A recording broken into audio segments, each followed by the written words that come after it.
Baik, selamat malam teman-teman sekalian. Selamat datang untuk acara rutin kita KKS setiap hari Selasa. Malam ini kita melanjutkan pembahasan kita dari Kitab Kejadian. Ini pertemuan ke-18 untuk Kitab Kejadian.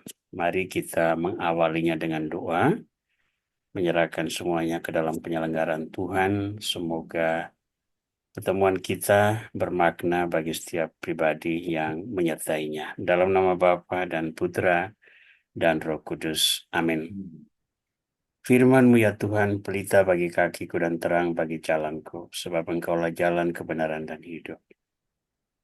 Kami memaknai karunia-Mu sebagai tanggung jawab, agar benih firman yang Kau taburkan ke dalam hati kami, bertumbuh berkembang, bermanfaat bagi kami, dan kami wartakan kepada sesama kami dalam perkataan dan perbuatan setiap hari. Kami ingin terus mendalami firman-Mu, mendalami kehendak-Mu, melalui program KKS rutin kami.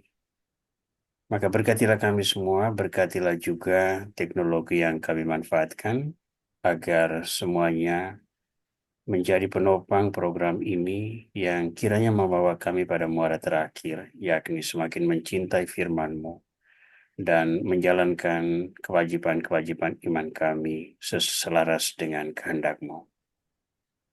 Sudilah Tuhan, Kau sertai kami, pertemuan kami ini dengan berkat-Mu.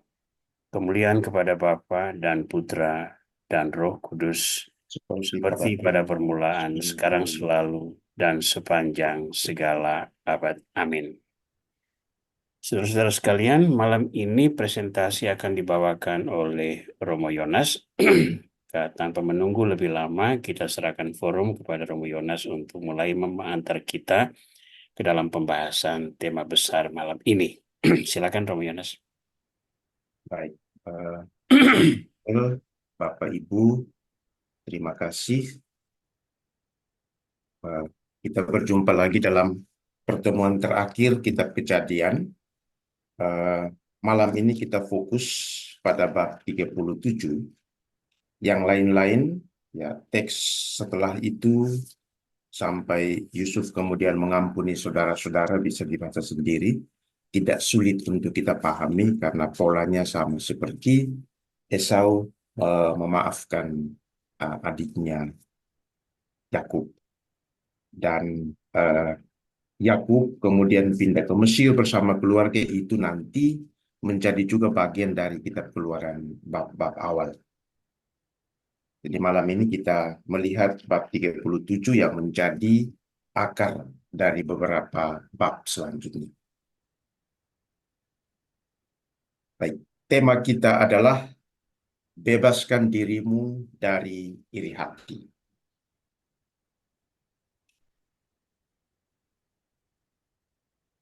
Beberapa buku yang saya pakai, skema pembahasan kita, ada pengantar, lalu ada definisi dengki dan iri hati dalam kitab suci. Dua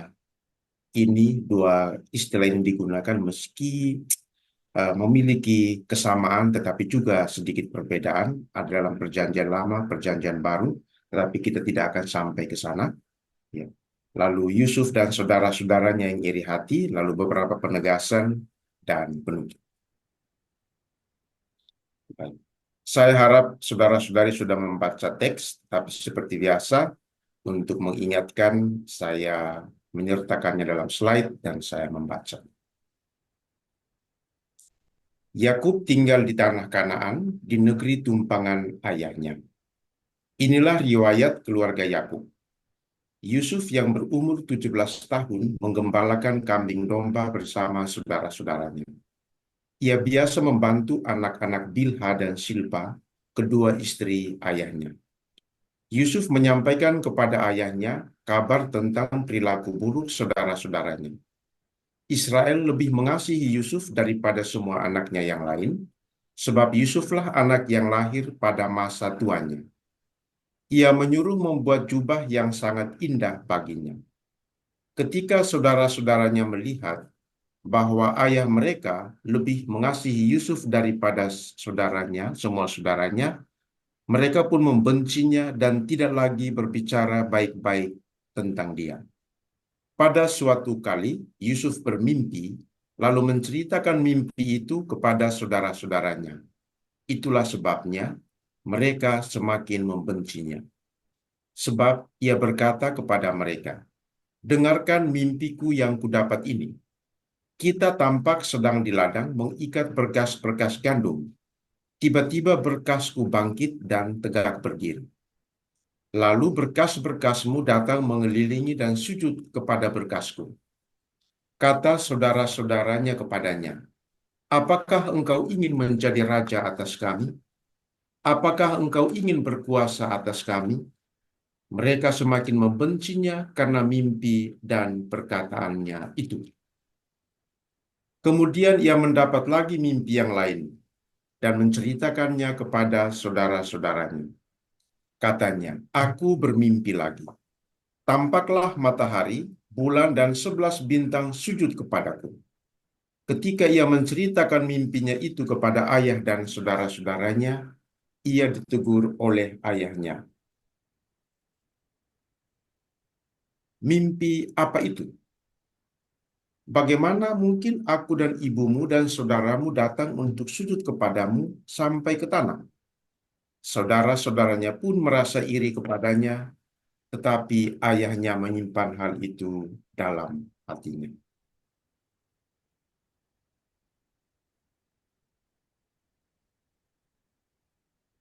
Baik, kita masuk ke bagian yang pertama, itu pengantar.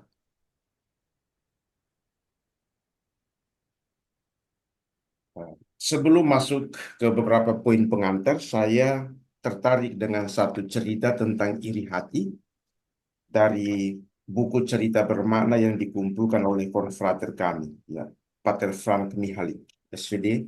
Ada 3 jilid yang Bapak Ibu bisa beli di Obor, dan buku ini banyak digunakan oleh para pengkhotbah. Ya, saya dengar pendeta-pendeta itu banyak yang membeli buku ini dari uh, bagian marketingnya umat saya dari Harapan Indah.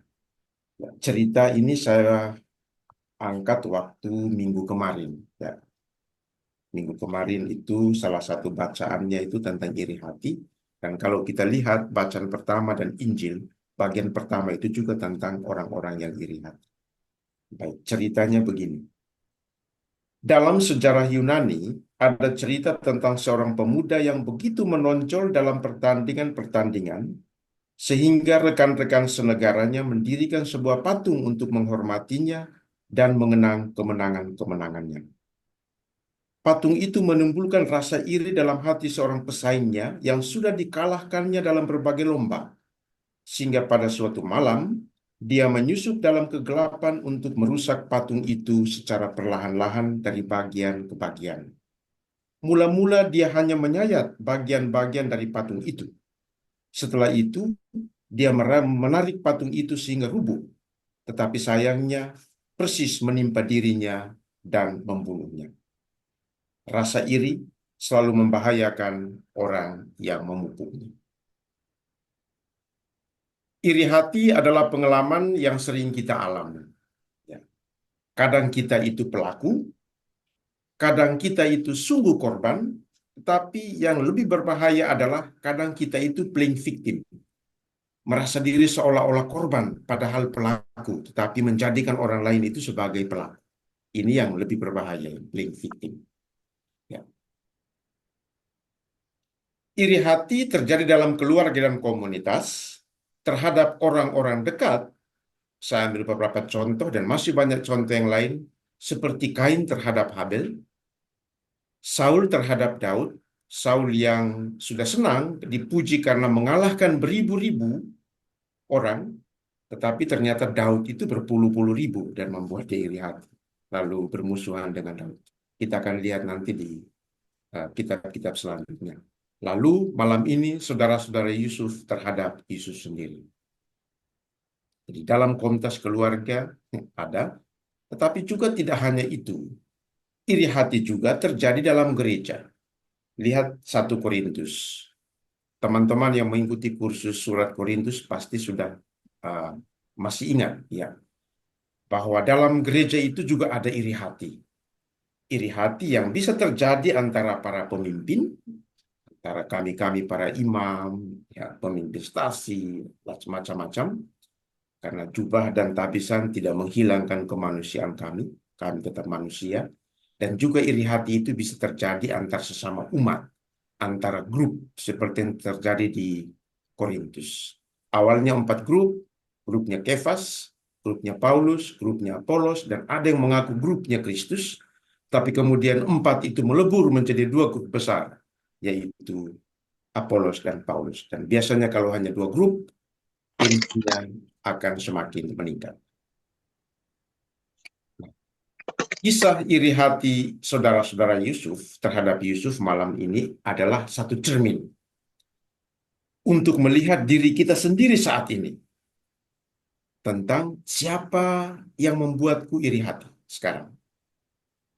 Apa yang membuatku iri hati? Mengapa saya iri hati? Dan apa akibat dari sikap iriku terhadap diriku dan terhadap orang lain? Ini cermin untuk melihat diri kita secara jujur. Apakah kita pelaku? Apakah kita sungguh korban? Atau yang ketiga, yang berbahaya adalah playing victim.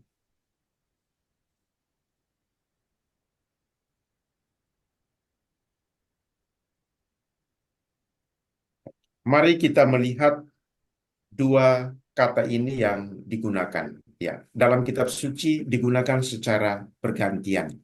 Dan dua-dua ini mirip, tetapi ada sedikit perbedaannya. Ada dengki, ada iri hati.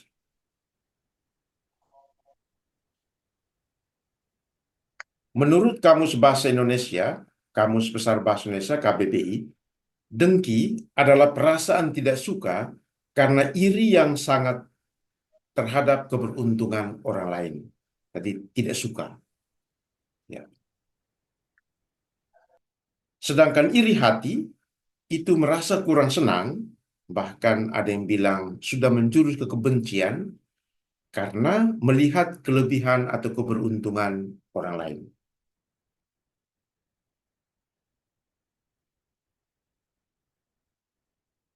Kamus Bahasa Asing, Webster New College Dictionary, dengki berasal dari bahasa Latin, kata benda invidia, dan kata kerja invidere, yang secara harafiah itu berarti melihat secara miring kepada seseorang atau kepada sesuatu yang dimiliki.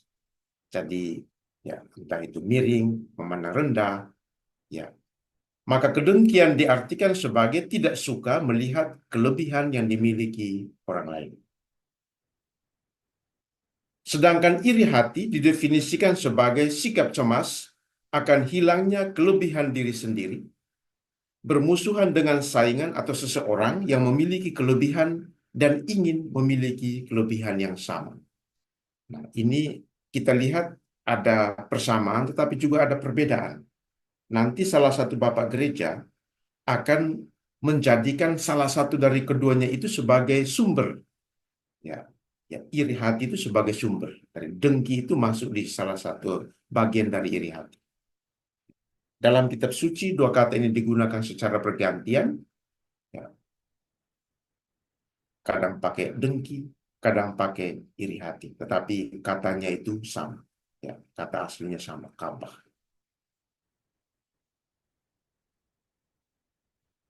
Menurut bapak-bapak gereja kaum patristik, ya, Santo Agustinus katakan iri hati itu dosa setani, diabolik sin.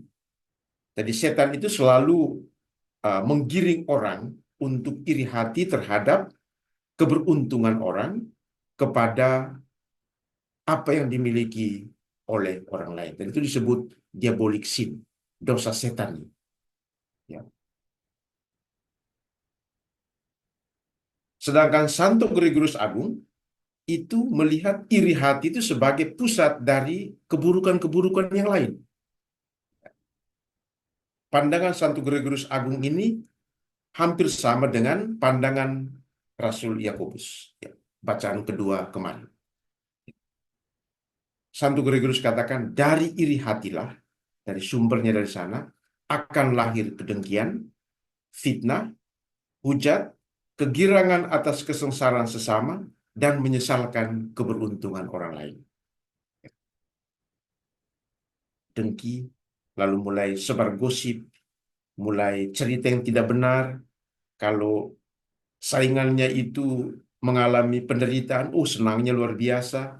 Lalu kalau orang-orang beruntung, dia tidak pernah bahagia. Dia selalu merasa iri.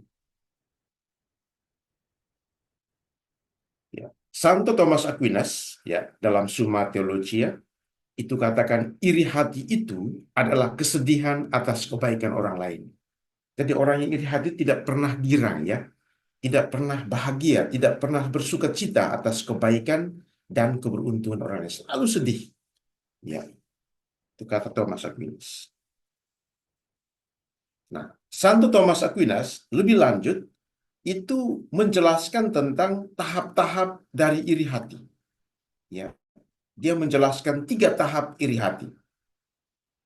Yang pertama itu, pada tahap pertama, orang yang iri hati itu akan berusaha menurunkan reputasi orang lain. Ini nanti kita lihat di bagian pertama dari saudara-saudara Yusuf. Ya, mereka mulai omong yang tidak baik-baik. Inggrisnya eh, tidak berbicara secara damai.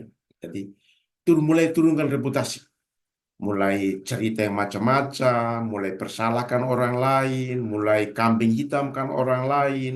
Pokoknya itu, ya playing victim itulah salah satu bagian. Mulai turunkan reputasi.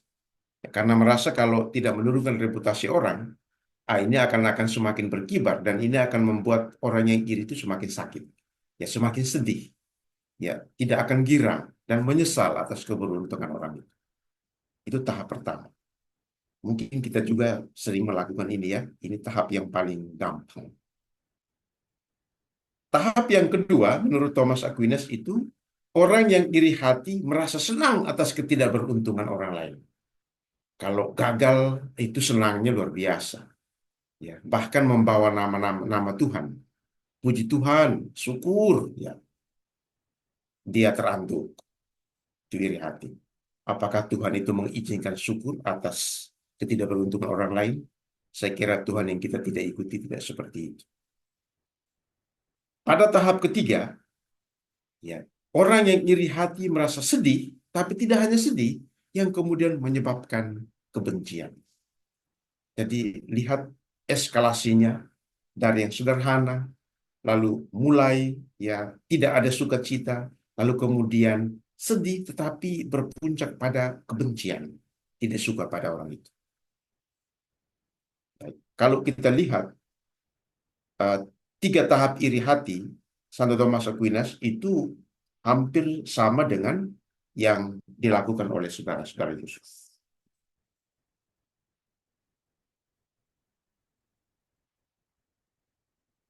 Sekarang, apa perbedaan dan persamaan dengki dan iri? Ya, sabar. Persamaannya adalah dengki dan iri, keduanya itu adalah perasaan negatif dalam hati seseorang terhadap orang lain. Tentang pribadinya, tentang kelebihannya, tentang keberuntungannya, tentang hidupnya, tentang apa yang dimiliki. Jadi, itu negatif. Mau dengki, mau iri, sama saja. Ya, perasaan negatif yang menggerogoti hati kita dari dalam. Perbedaannya adalah, kalau kita lihat, ya, rumusan-rumusan tadi, baik dari bapak-bapak gereja, ya, kita melihat iri hati itu lebih mendalam karena di dalamnya itu ada ketidaksenangan, ada kebencian terhadap keberuntungan dan kelebihan seseorang, dan ingin mendapatkannya dengan cara yang jahat. Ya, bandingkan pendapat Gregorius Agung tadi, iri hati itu sumber segala kejahatan yang lain. Dan saudara-saudara Yusuf juga kurang lebih mengikuti pola yang sama, ya. Maka pada ayat 11 itu puncaknya itu iri hati. Setelah mereka benci, dan sangat benci. Puncaknya adalah iri hati.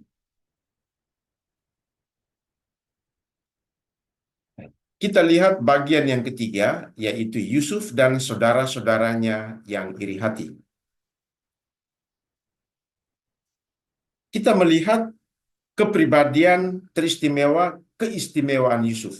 Ya, orang iri hati itu karena ada sesuatu yang plus, yang luar biasa dalam diri seseorang. Kalau tidak ada yang luar biasa, untuk apa iri hati? Ada keistimewaan dalam diri Yusuf. Apa itu? Keistimewaan pertama yang secara tersurat itu tertulis dalam teks adalah Yusuf adalah anak istimewa bagi Yakub karena Yusuf dilahirkan pada masa tuanya. Jadi ini anak penghibur, anak yang menemani pada masa tua, dan bapak ibu yang memiliki anak pasti akan mudah mengerti. Begitu berharganya anak yang dilahirkan pada masa tua. Ya. Keistimewaan kedua yang lain adalah ini, yang tidak tersurat dalam teks ini, dalam teks 37, tapi ada pada teks-teks sebelumnya, yaitu Yusuf itu anak yang lahir dari Rahel. Sebagaimana kita lihat, Rahel adalah istri yang paling dicinta Yakub. Ya, Yakub cinta kepada Rahel daripada Lea yang tidak dicintai. Maka logikanya adalah anak yang lahir dari istri yang paling dicintai juga mendapatkan perlakuan yang sama. Maka dikatakan Israel lebih mengasihi Yusuf daripada semua anaknya yang lain. Yang lain dikasihi, tapi ini lebih. Karena dia lahir dari seorang istri yang paling dicintai oleh Yakub. Keistimewaan ketiga adalah Yusuf adalah orang muda 17 tahun, ya, anak muda yang energik, yang punya banyak kelebihan, ya, punya banyak talenta dan memiliki masa depan yang cerah, yaitu 17 tahun. Di mana kelebihan-kelebihan Yusuf? Yang pertama, kelebihan Yusuf itu terletak pada kemampuannya untuk menafsirkan mimpi yang dalam kitab suci, dalam perjanjian lama itu berasal dari Tuhan. Dan ya, pada akhirnya memang benar tentang masa depannya. Jadi itu punya daya nalar yang bagus, punya uh, apa ya, punya bahasa kita mungkin visi ke depan yang disampaikan oleh Tuhan melalui mimpi. Pada mimpi pertama, Yusuf berkata, tiba-tiba berkasku bangkit dan tegak berdiri. Tolong perhatikan kalimat yang saya beri warna merah dan biru. Itulah kontradiksinya. Bangkit dan berdiri. Sedangkan berkas-berkas saudara-saudaranya itu datang dan mengelilingi dan sujud kepada berkasnya. Jadi satunya tegak berdiri, bangkit, ya, lagi naik. Yang lain itu datang, kelilingi, dan sujud. Ya, lawan dari tegak berdiri. Sedangkan pada mimpi kedua, Yusuf berkata, matahari, bulan, dan 11 bintang sujud kepadaku. Siapa matahari ini? Matahari ini adalah Yakub, bulan adalah Rahel, 11 bintang itu adalah 11 saudaranya. Semuanya sujud. Maka kita mengerti ketika ia memberitahukan mimpi yang kedua, bapaknya katakan, mimpi apa ini? Masa saya sama ibumu sujud? Karena matahari, bulan itu adalah bapak dan ibunya. 11 bintang itu, 11 saudaranya sujud kepadanya. Jadi satunya bangkit dan tegak berdiri, yang lain sujud. Kelebihan Yusuf yang kedua itu terlihat dari berkat Yakub kepada Yusuf menjelang akhir hidupnya. Ya, Yakub memakai bahasa perbandingan, ya, dari dunia pohon. Ya, dia katakan Yusuf bagaikan pohon muda, itu merujuk kepada umurnya yang 17 tahun tadi itu, yang berbuah. Di anak muda itu ya berbuah, ya, kreatif, ya, produktif. Pohon muda yang berbuah dekat mata air. Kalau pohon dekat mata air pasti subur dan buahnya pasti banyak. Ya. Dikatakan lagi dahan-dahannya naik melampaui tembok. Jadi produktif, ya, berbuah, tapi dahan-dahannya naik. Istilah kita hari ini adalah lagi naik daun. Ya, dahan-dahannya naik, melampaui tembok, tinggi. Ya,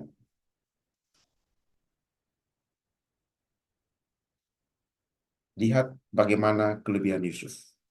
Ya, dia akan tegak berdiri, dia akan berbuah, dan dia akan naik daun tinggi.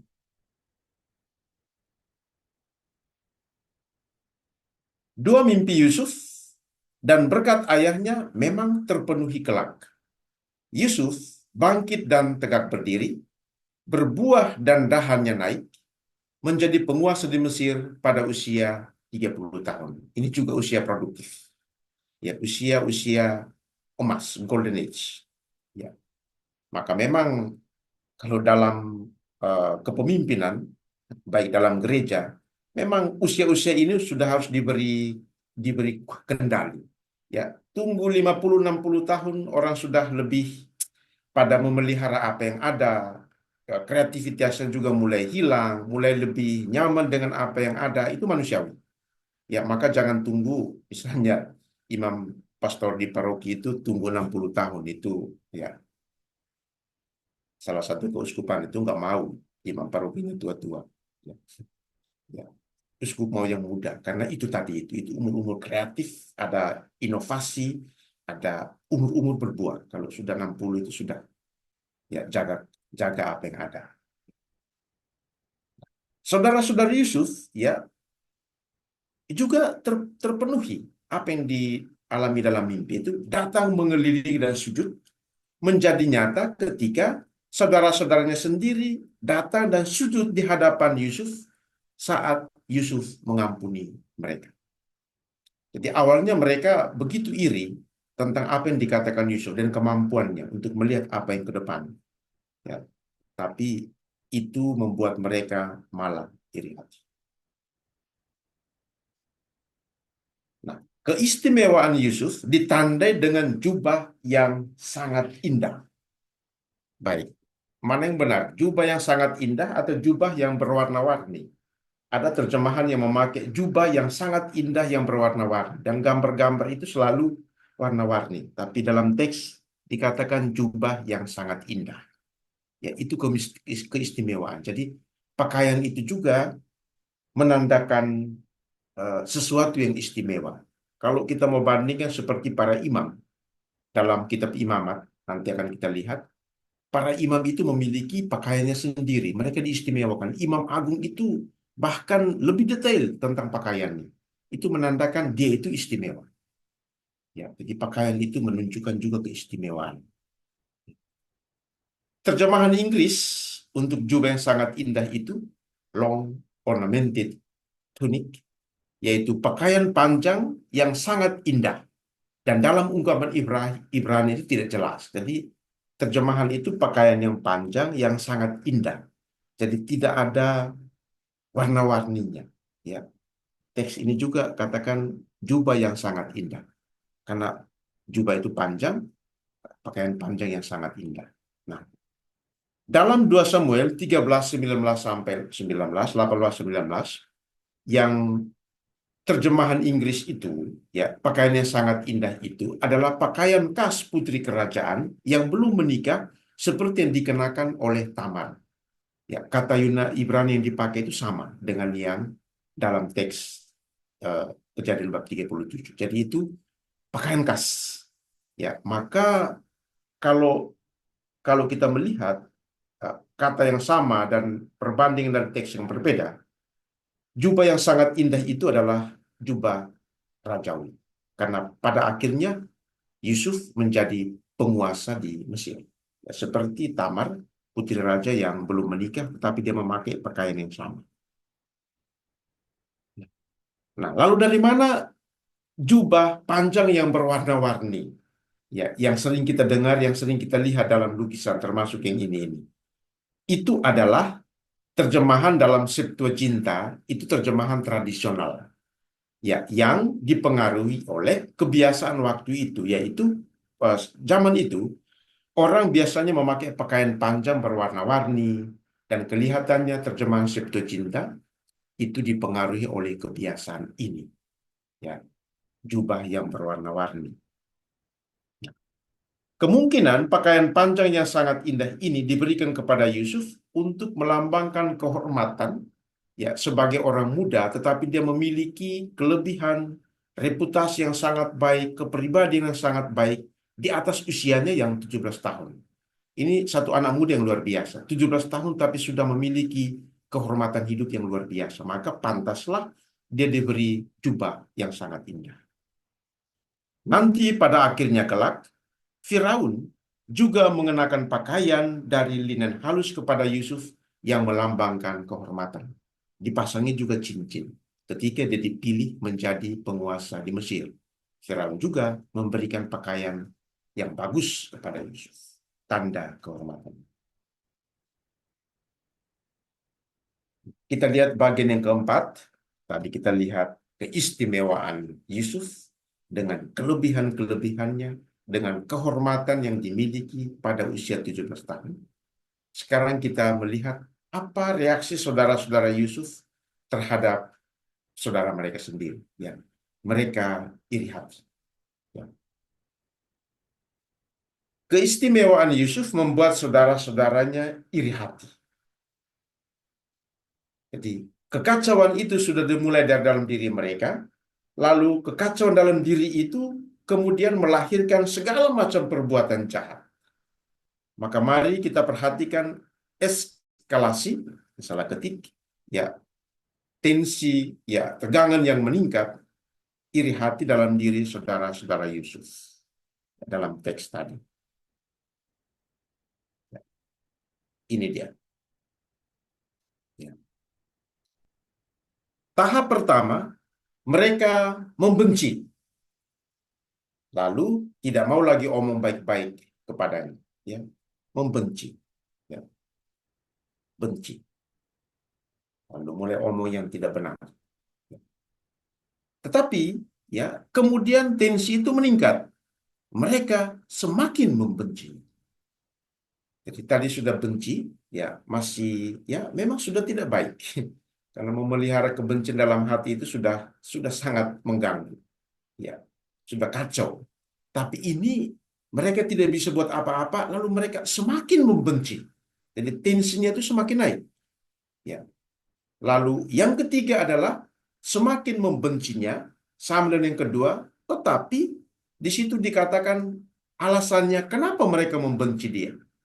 Karena mimpi dan perkataan. Karena kelebihan-kelebihan yang tadi kita lihat pada bagian sebelumnya yang dimiliki oleh Yusuf. Jadi ini juga menjadi eskalasi iri hati kita. Awalnya tidak, mulai benci, lalu mulai omong yang tidak baik lagi tentang orang yang kita benci, lalu mungkin tidak mempan, akhirnya kita semakin benci. Kok saya semakin omong tidak baik, kok dia tetap bagus-bagus ya? Semakin benci, ya, dalam hati. Lalu kemudian kita mulai mencari kelebihan mana yang mau kita runtuhkan, ya, dari semakin benci itu. Apa yang mau kita hadang? Apa yang mau kita hentikan? Ya, ini semakin naik. Ya. Dan bagi orang yang memelihara iri hati, ini sangat merusak. Ketika kita iri hati kepada seseorang, saat itulah kebencian mulai tumbuh dalam hati. Ketika kita iri hati kepada seseorang, kita sebenarnya sudah mengalami kekacauan dalam diri sendiri dan bergulat dengan perasaan-perasaan negatif kita sendiri. Itu jelas. Ya, kita sudah kacau lebih dulu sebenarnya. Ya, belum kacau dengan orang lain. Ya, kita sudah kacau dalam diri sendiri. Hal ini merupakan satu kerugian besar, sebab orang yang karenanya kita iri hati, mungkin tidak pernah tahu tentang kekacauan dan pergulatan dalam hati kita. Dia tidak tahu kamu suka atau tidak, ya, kamu tidur tenang atau tidak, ya, mimpi indah atau tidak, ya, dia tidak tahu. Ya, maka memang itu kerugian bagi kita memelihara iri hati, ya, karena kita itu sebenarnya berperang dengan diri kita sendiri. Kekacauan dalam hati kemudian melahirkan berbagai macam perbuatan jahat, mulai dari bicara yang tidak benar tentang orang lain, dan karena semakin membencinya, kita mencari cara untuk menghalangi dan menghentikannya. Sebab hanya itu satu-satunya cara agar kita dibebaskan dari iri hati. Ya. Dan pola itu ada dalam eskalasi iri hati tadi.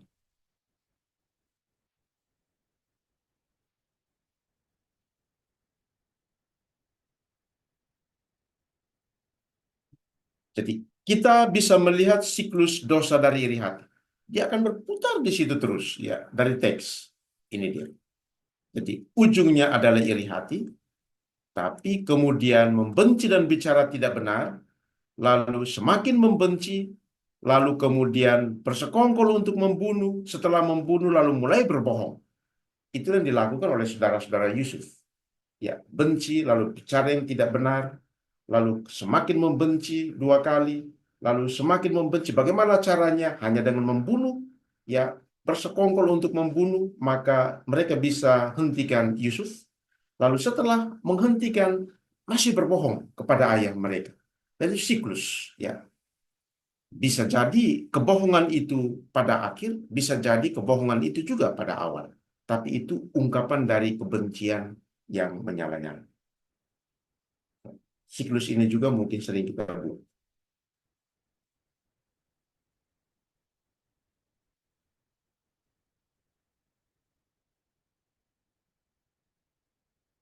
Dari mana datangnya iri hati?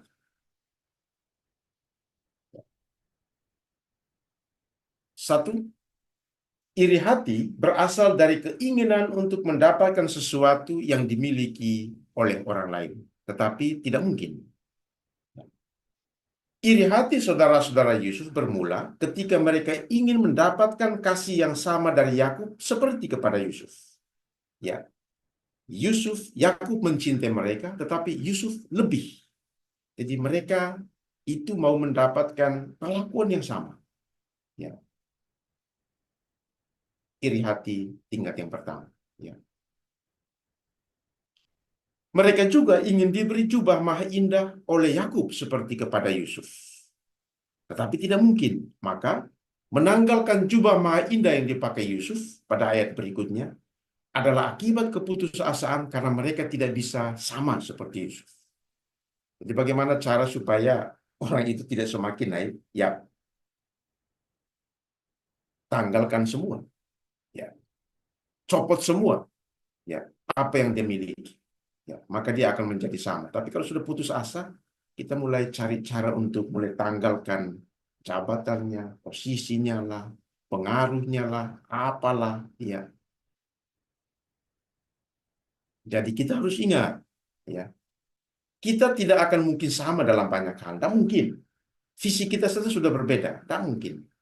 Maka bebaskan dirimu dari iri hati untuk mendapatkan sesuatu yang dimiliki oleh orang lain karena hal itu tidak akan muncul. Ya.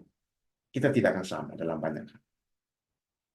Nanti pada akhir kita akan mendapat nasihat rohani dari, ya, Santo Thomas Aquinas.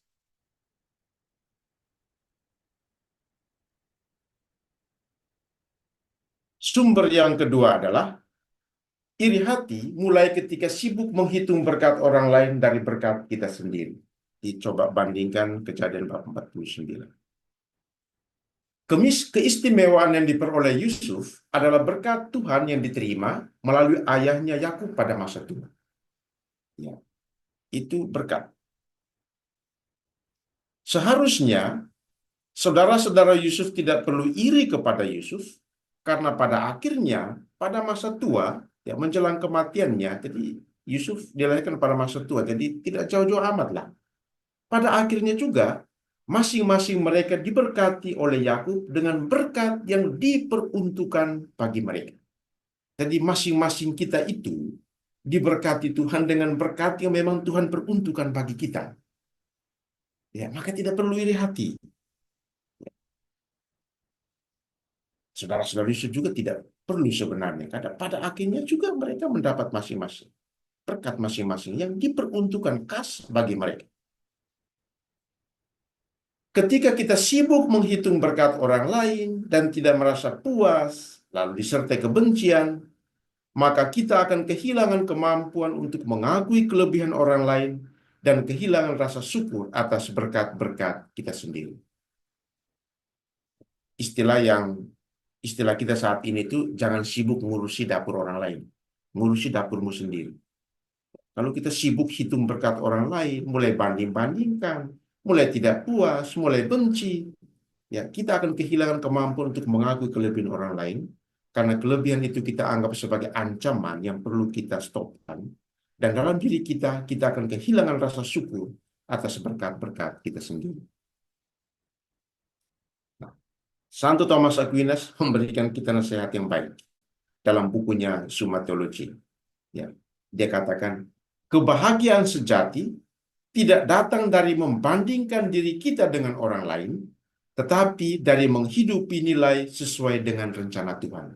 Itu ya hampir sama dengan Kejadian 49 ayat 28b, di mana masing-masing mereka, masing-masing kita, diberi berkat yang diperuntukkan bagi kita, sesuai dengan rencana Tuhan. Kebahagiaan itu tidak datang dari membandingkan diri kita dengan orang lain, tapi menghidupi nilai yang sesuai dengan rencana Tuhan bagi kita masing-masing. Membandingkan dalam tahap yang normal itu baik, tapi membandingkan terus-menerus hidup kita dengan orang lain, disertai dengan ketidakpuasan, lalu mulai timbul iri hati, itu membuat orang tidak pernah akan mengalami kebahagiaan sejati. Ya, dengan kata lain, menurut Thomas Aquinas, kita harus selalu ingat, ya, entah setuju atau tidak, berkat Tuhan kepada kita berbeda-beda. Maka bebaskan dirimu dari iri hati, karena Tuhan juga menyediakan berkat yang diperuntukkan bagimu masing-masing. Kas.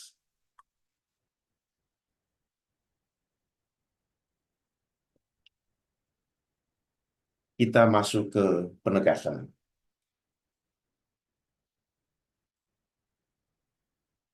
Iri hati itu tanda orang yang masih dikuasai manusia duniawi dan belum dewasa dalam Kristus. Dalam surat yang lain, Galatia bab 5, Paulus sebut itu adalah perbuatan daging. Ya, manusia duniawi, perbuatan daging dan belum dewasa dalam Kristus. Lihat 1 Korintus 3, 1-2 tentang iri hati di tengah jemaat Korintus. Orang yang masih manusia atau belum matang dalam kepribadian, kanak-kanak, karena Paulus katakan, saya belum bisa beri kamu makanan keras karena masih bayi, ya belum matang, ya maka susu yang diberi. Ya.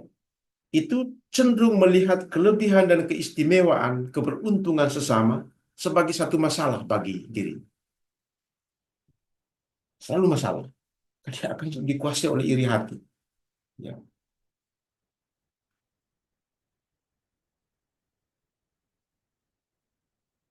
Orang yang belum dewasa dalam Kristus atau dalam iman, itu tidak akan mampu melihat kelebihan sesama sebagai anugerah yang patut dihargai, disyukuri, dan dirayakan, tetapi sebagai ancaman yang harus dihentikan. Ya. Bisa baca kembali 1 Korintus bab 1 sampai bab 3. Ya. Jelas sekali bagaimana iri hati itu tanda orang yang secara kepribadian belum matang, tapi secara iman juga sangat tidak matang.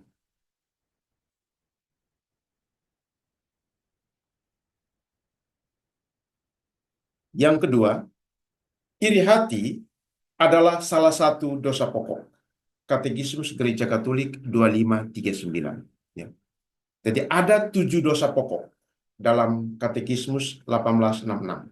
Ya. Dosa-dosa pokok itu adalah kesombongan, ketamakan, iri hati, kemurkaan, percabulan, kerakusan, kelambanan, dan kecemburuan. Ya, jemu, bosan untuk berbuat baik, dan lain-lain sebagainya. Itu juga termasuk dosa pokok. Kenapa disebut dosa pokok? Karena dari dosa-dosa inilah timbul dosa dan keburukan-keburukan lain. Maka Santo Gregorius Agung itu benar. Dia menempatkan iri hati sebagai sumber dari dosa-dosa yang lain. fitnah, kebohongan, dendam, dan lain-lain sebagainya. Ya, iri hati itu ya masuk dosa pokok karena darinya akan mengalir dosa-dosa lain. Rumusan katekisme gereja Katolik nanti cocok dengan rumusannya Yakobus yang kita dengar kemarin. Perintah ke-10, jangan mengingini milik sesamamu secara tidak adil, menuntut kita agar menyingkirkan rasa iri dari hati manusia. KGK 2538. Jadi singkirkan rasa iri itu.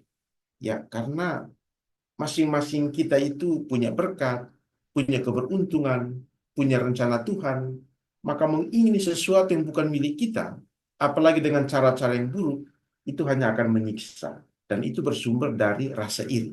Maka yang pertama-tama disingkirkan adalah iri dari dalam hati. Selanjutnya, katekismus kita mengajar bahwa yang sudah dibaptis kita harus berjuangnya melawan iri hati dengan kebaikan hati, atau Thomas Aquinas menyebutnya kasih persaudaraan, bukan kompetisi, bukan persaingan, saling jegal, saling benci, lalu bersekongkol untuk membunuh orang itu dan berbagai cara, dan dengan kebaikan hati.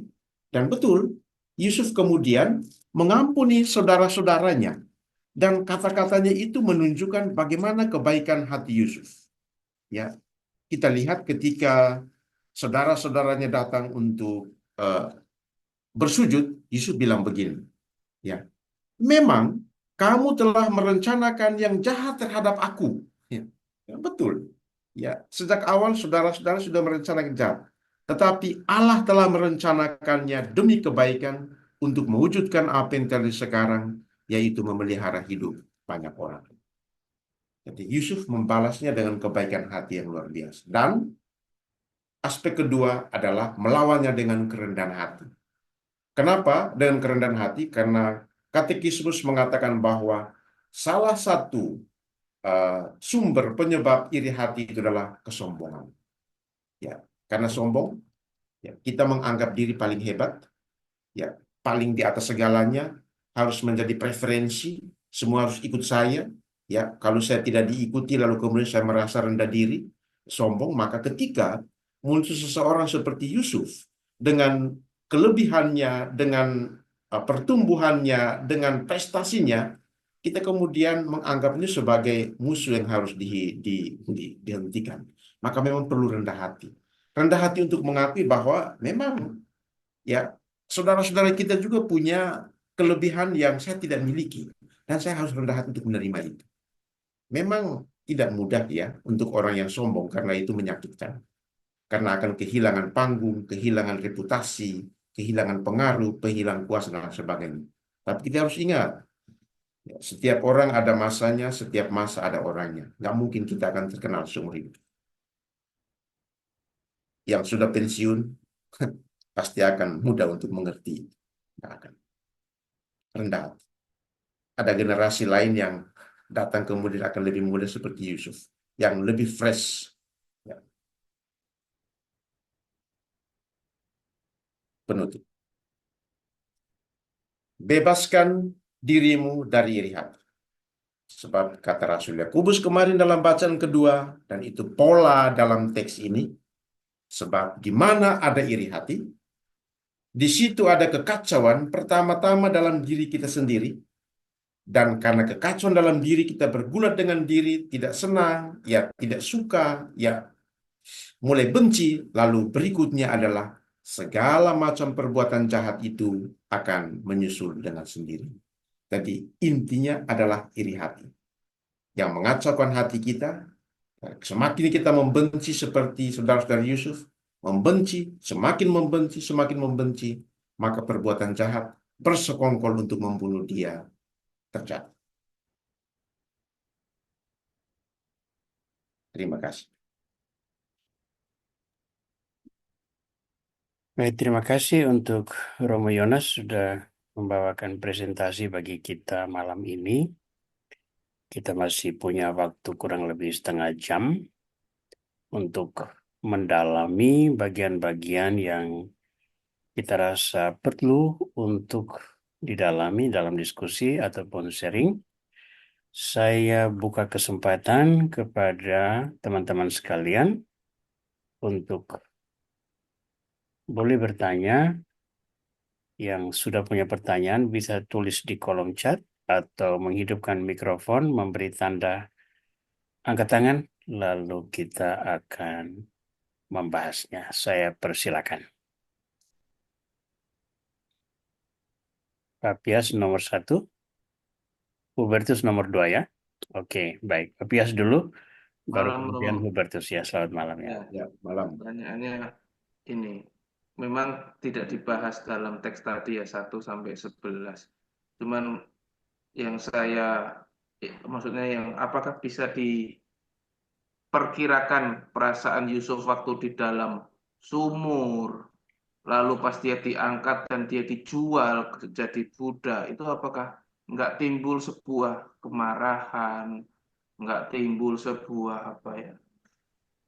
Aku ini salah apa dengan mereka seperti itu, Romo?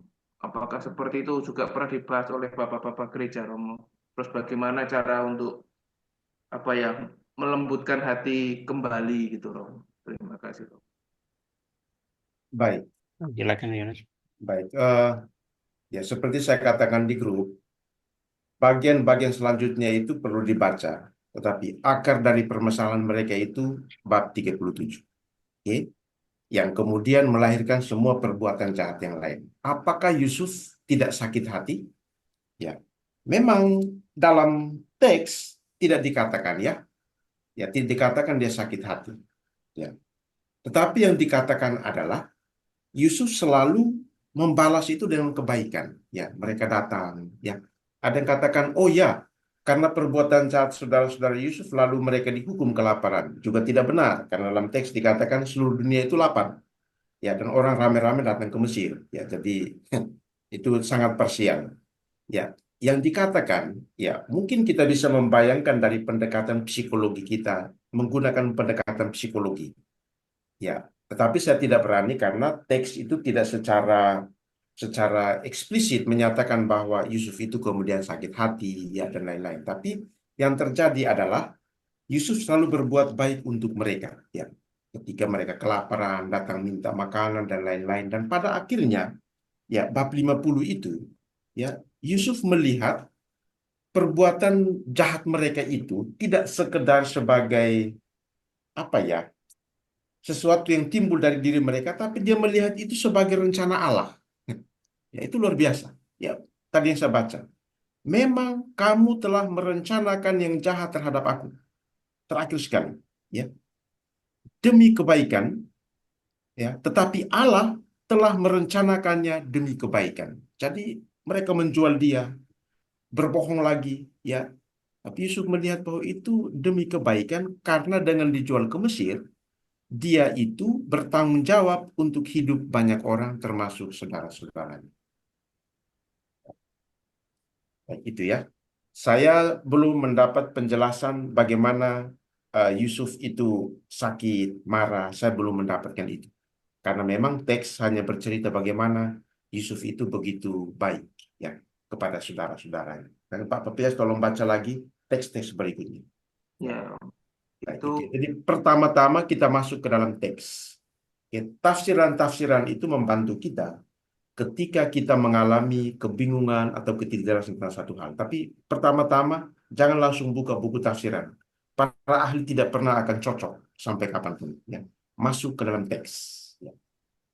Oke, baik. kasih Romo. Ya, Itu ketika Yusuf meminta saudara-saudaranya, mana saudaramu yang paling muda itu apakah untuk menguji mereka karena mereka memang sudah menjual Yusuf gitu loh. ya. Kan Kalau kita mungkin lihat mereka mukanya tidak ingat mungkin sama Yusuf betul, itu.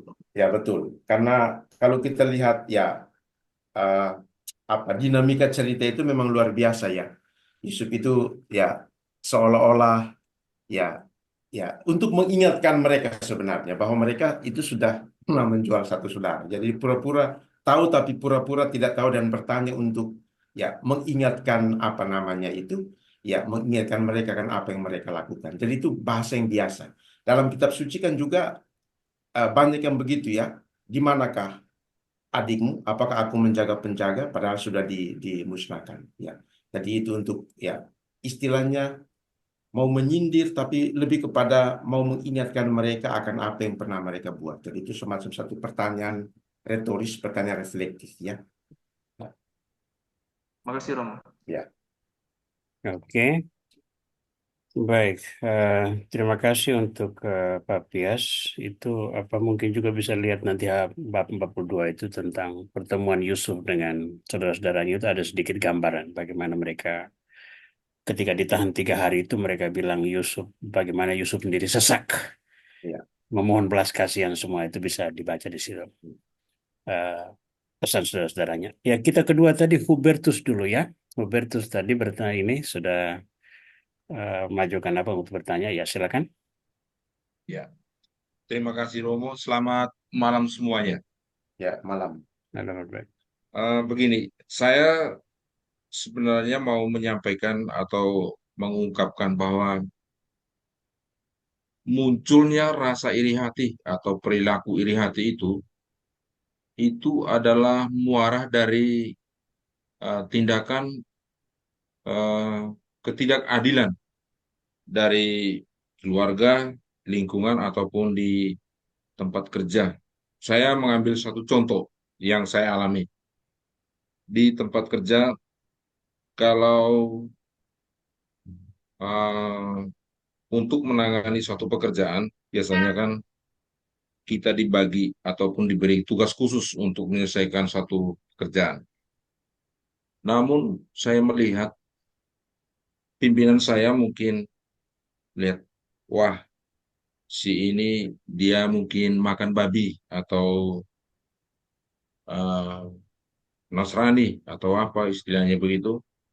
Pekerjaan yang sebenarnya harus dilakukan oleh saya ataupun teman-teman saya yang Nasrani selalu diambil dan dikasihkan ke teman-teman lain yang tidak sekeyakinan dengan saya ataupun teman-teman. Jadi saya boleh menyampaikan atau saya boleh katakan bahwa dari perlakuan tidak adil itu akan menimbulkan rasa iri hati.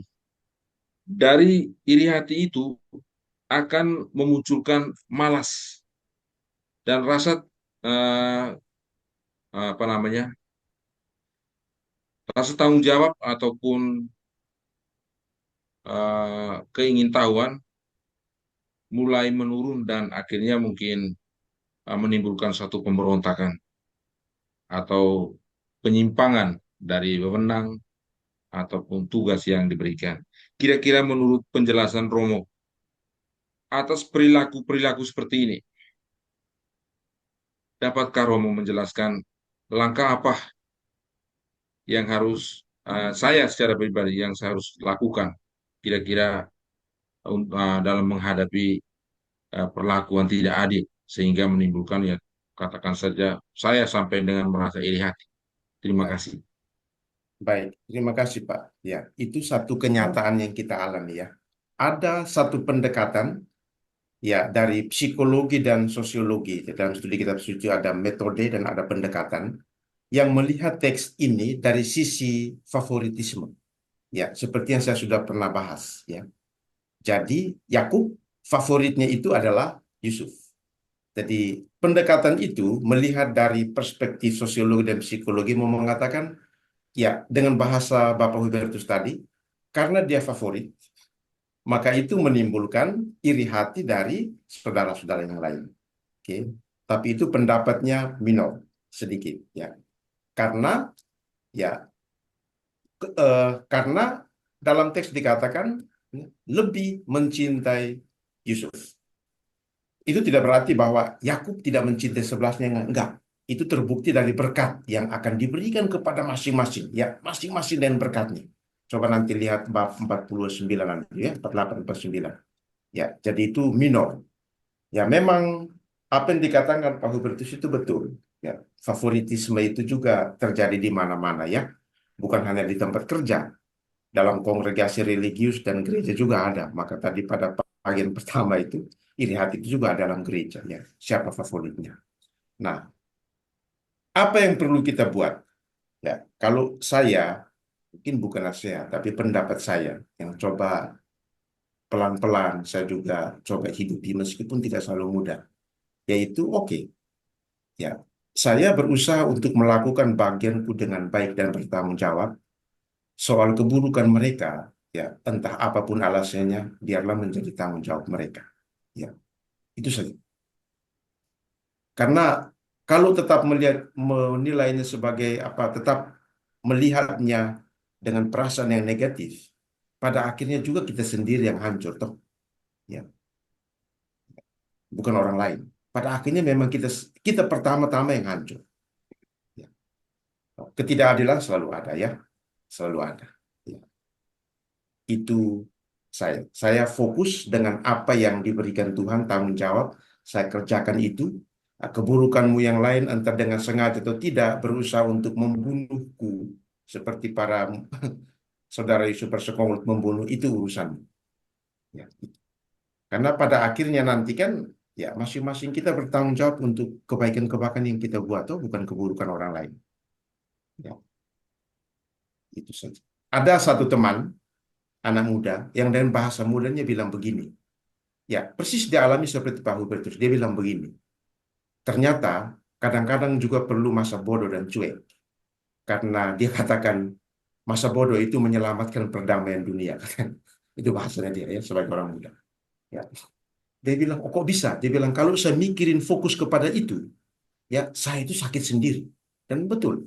Ya, saya jadi mulai ogah-ogahan. Tapi terakhir juga kita juga bisa mendapatkan keburukan dari itu.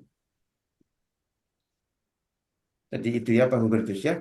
Fokus dengan apa yang menjadi tanggung jawabku, saya kerjakan dengan baik. Silahkan kalau menjadi orang-orang fasik, seperti dalam bacaan pertama kemarin yang mencoba untuk menghadang orang baik, itu urusan. Saya lihat kembali bacaan kemarin, ya. Coba lihat kemarin. Iya, Saya anjurkan baca iya, bacaan kemarin. iya. Teks Terima pertama kasih. tentang orang fasik yang menghadang orang baik karena iri hati. Di tengah-tengahnya tentang iri hati. Injilnya bagian pertama tentang orang-orang yang menyerahkan Yesus itu karena banyak iri hatinya. Ya. Jadi kemarin itu jembatannya itu ada di tengah-tengah untuk menjelaskan dua ini. Baca lagi tuh ya Pak, ya, Terima kasih. kemarin, ya, untuk Nah, menguatkan juga. Baik. Oke, terima kasih untuk pertanyaan dan jawaban. Kita ke kolom chat dulu. Ada dari Gunung Situli. Iri hati dibalas dengan kerendahan hati. Air susu dibalas dengan air tuba.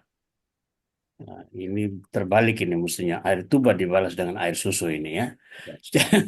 Secara manusiawi, hal ini kadangkala menguras hati dan pada akhirnya membuat hati kecil juga runtuh. Dalam hal ini, tanda apakah yang kemudian kita lihat bahwa keadaan iri hati ini menjadi suatu ujian ketaatan bahwa kita dikasihi Tuhan. Ya. Saya lupa teksnya, ya, dalam Roma. Nanti saya lihat, ya Pak, ingatan. Ya, Rasul Paulus dalam suratnya itu, ya, secara tersurat itu menyatakan iri hati itu menunjuk kemana fokus kita. Ya, jadi betul, kalau memang iri hati itu kemudian menjadi fokus kita, maka apa yang dikatakan oleh Pak Ingatan pada akhirnya menguras, lalu kemudian kita runtuh, itu betul. Ya, yang dikatakan Yakobus tadi itu juga, ya, jadi kekacauan dalam diri yang kemudian membuat kita itu ya bisa kacau dan runtuh, ya. Maka ya fokus kita apa? Apakah iri hati itu menjadi satu ujian ketaatan bahwa dikasih oleh Tuhan? Ya, iri hati jelas bukan suatu bentuk kasih, ya. Iri hati itu satu perbuatan, ya, perbuatan dosa, ya, perbuatan setan. Jadi pasti tidak dikasihi Tuhan. Ya, maka mungkin lebih baik itu begini. eh, Menghadapi orang-orang yang selalu berbuat buruk kepada kita, yang iri hati kepada kita tetap baik seperti Yusuf itu, ya, bahkan melihat itu sebagai rencana Tuhan, itu mau mengatakan bahwa dia tetap konsisten dengan apa yang menjadi fokusnya, ya. Karena lihat lihat terakhir sekali sebelum Yusuf meninggal itu, ya, bab 49 itu kalimat terakhir yang luar biasa ditutup, ya. Yusuf melihat semua kejahatan saudaranya itu dalam terang Tuhan. bahwa memang dalam keburukan juga selalu ada apa ya, ada berkat ya. Jadi berkat tersembunyi di balik keburukan. Selalu ada sesuatu yang bisa kita pelajari ya. Itu ya Pak ingatan ya. Ya, itu dia. Oke. Nah, baik, ada pertanyaan dari Pak Horas tentang kelambanan dan kejemuan sebagai bagian dari dosa pokok. Itu yang tadi dalam katekismus itu ya. Mohon dijelaskan sedikit. Ada 7 dosa pokok itu ya. Ya. Kelambanan itu apa ya? Lambat ya. Lambat, lambat untuk berbuat baik, jemu untuk berbuat baik. Ya. Jadi kebaikan itu kan sesuatu yang memang ya itu dikehendaki Tuhan dan itulah bukti dari orang beriman ya. Ya. Maka Paulus berulang-ulang ya, janganlah kamu jemu-jemu berbuat baik. Ya. Jadi kejemuan untuk berbuat baik itu kalau kamu tidak berbuat baik, bosan dalam kaitan dengan kita, bosan dengan orang-orang yang selalu membuat kita susah, lalu kemudian kita katakan, saya stop, itu dosa besar. Ya, karena itu bisa melahirkan juga dosa-dosa yang lain. Ya, udah bosan lah. Nah, lalu kemudian mulai merancangkan yang lain. Ingat rumusan KGK tadi itu ya. Karena dari dosa pokok itu akan melahirkan dosa-dosa yang lain. Ya, kelambanan.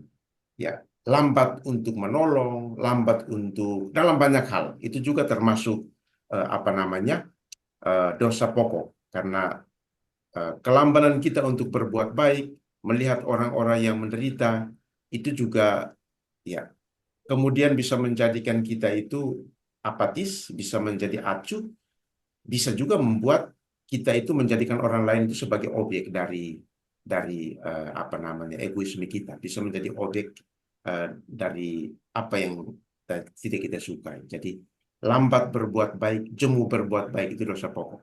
Itu bisa dilihat dasarnya di surat-surat Paulus ya. Ya, janganlah kamu jemu-jemu berbuat baik ya. Hendaklah kamu sekian, sekian, sekian ya. Ya, cepat untuk ini, cepat untuk ini ya. Gitu ya. Baik, dalam kaitan dengan kebaikan. Oke.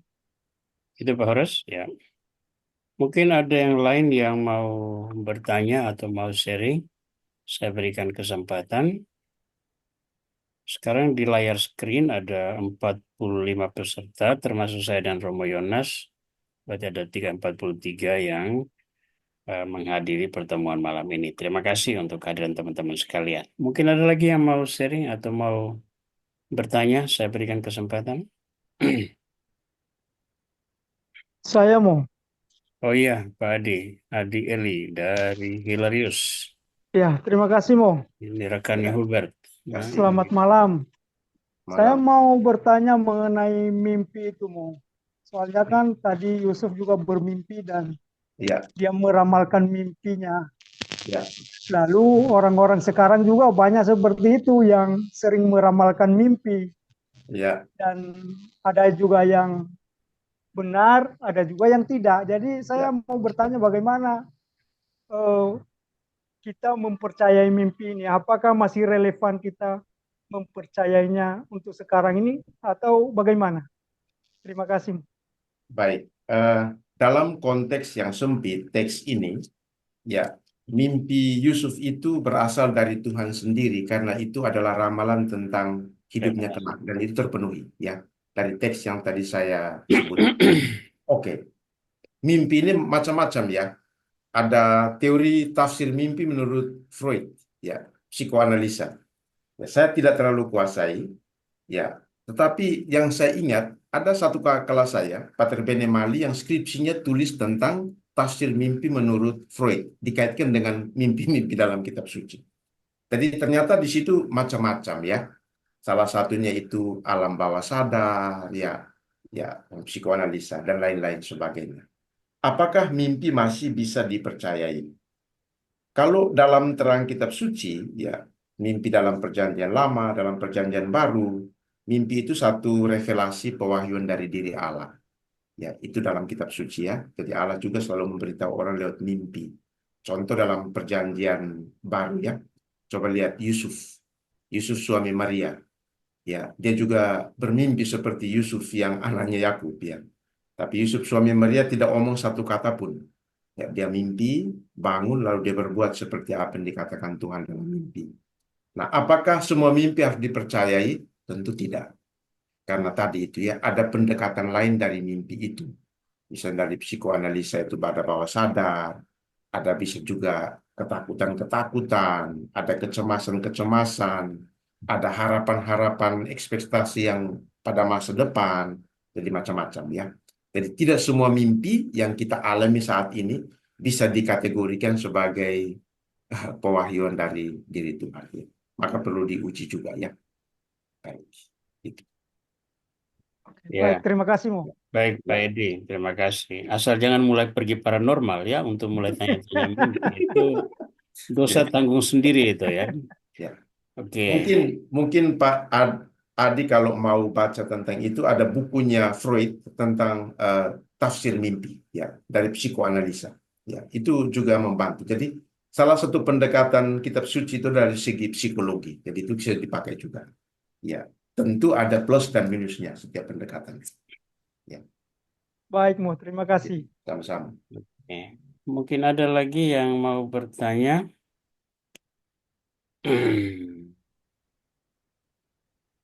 Oke, kelihatannya tidak ada lagi yang bertanya. Baik, sambil Ini menunggu mungkin Romo Yonas sedikit bahas tentang ada satu kelanjutan pertanyaan lagi Pak dari Pak Hubertus di kolom chat. di kolom chat. Baru ya, Ya, Hubertus.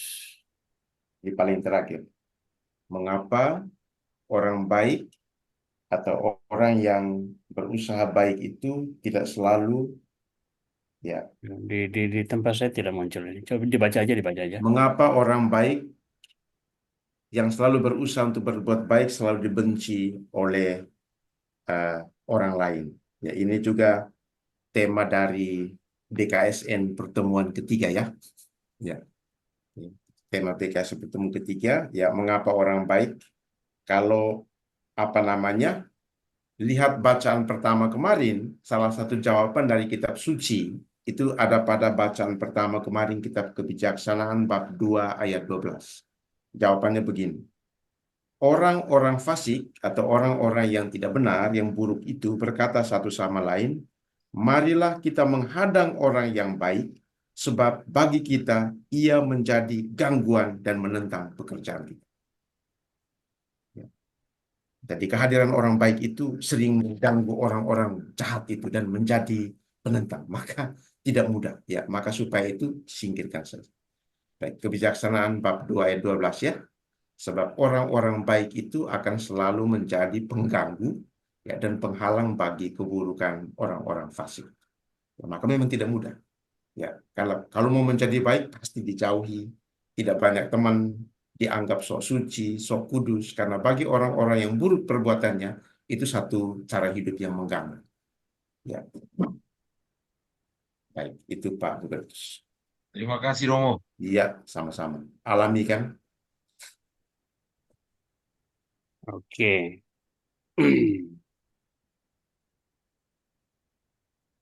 Tidak ada lagi yang lain ya. Baik. Romios mungkin sedikit menggambarkan kelanjutan dari Baik. program kita ini. Terima kasih untuk kesediaannya berbagi bersama ya pada pertemuan terakhir kitab Kejadian. Baik, minggu depan kita akan mulai masuk ke kitab Keluaran. Oke. Nah, untuk memulai kitab Keluaran, karena nanti di sana itu dimulai dari Yakub itu membawa keturunannya ke Mesir. Maka bagian dari pertemuan kita besok adalah masih membaca Kejadian bab 46, Yakub pindah ke Mesir, ya, lalu kemudian eh, meninggal, dikuburkan di sana, di Kanaan, meninggal di Mesir, dikuburkan di Kanaan. Kenapa harus membaca itu? Karena keturunan inilah yang dibawa Yakub ke Mesir, dan 12 suku Israel inilah yang kemudian dibawa keluar oleh Musa 40 tahun di padang gurun. Ya, maka baca bab Kejadian 47 dan bab 1, bab 2, dan bab 1, 2, dan 3. Ya. nanti temanya akan kami rumuskan. Baik. Baik. Baik, saudara-saudara, dengan demikian kita melihat proses panjang selama beberapa bulan ini untuk mendalami kitab Kejadian. Kita sampai pada titik akhir. Belum betul-betul berakhir karena minggu depan masih ada bagian dari Kejadian yang akan disentuh, tapi kita akan sudah mulai masuk pada kitab yang kedua dari Alkitab kita, yakni kitab Keluaran. Cara yang paling baik adalah bahwa kita membaca teks itu, entah nanti paham atau tidak, itu eh, bisa diikuti kemudian. Tapi bacalah teks dengan baik, dan paling bagus kalau kita sudah membaca teks sebelum kita masuk dalam bahasan, sehingga setidak-tidaknya kita sudah mempunyai gambaran seperti apa cerita atau narasi yang sudah terbentuk di dalam teks itu. Eh, Dengan demikian, kita hendak mengakhiri refleksi bersama kita malam ini. Saya ucapkan banyak terima kasih untuk semua teman yang sudah hadir, untuk para Romo yang sempat hadir. Saya lihat ada beberapa Romo hadir, beberapa suster juga hadir. Saya ucapkan terima kasih banyak, dan terutama teman-teman yang setia mengikuti KKS pada setiap hari Selasa. Kehadiran Anda itu sudah sangat berarti karena tetap memberikan kita nafas hidup. Apa artinya merasuk secara khusus, membagikan pesan-pesan kitab suci kepada saudara-saudara kita yang membutuhkan. Mari kita bersyukur atas karunia malam ini. Terima kasih untuk Romo Yonas, dan kita menutup dengan doa sambil memohon berkat. Dalam nama Bapa dan Putra dan Roh Kudus. Amin. Terima kasih Tuhan atas kasih karunia-Mu. Terima kasih kami ucapkan atas perjalanan panjang membahas kitab Kejadian. Kami menyelami pesan-pesan-Mu. Kami ingin juga mengambil pesan-pesan penting itu agar menjadi pilar-pilar iman kami. Gerakanlah hati kami untuk terus mencintai firman-Mu. Doronglah kami untuk membuka diri agar Roh-Mu tercurah ke atas kami, sehingga hati kami sanggup menyelami kehendak-Mu dan menjadikannya pedoman hidup kami, sehingga kami boleh menjadi pewarta cinta-Mu kepada sesama kami. Terpujilah nama-Mu kini dan sepanjang masa. Amin. Tuhan bersamamu. Dan bersama Bersama Roh. Semoga berkat Allah Tritunggal Maha Kudus senantiasa menaungi saudara-saudari sekalian, Bapa dan Putra dan Roh Kudus. Amin. Amin.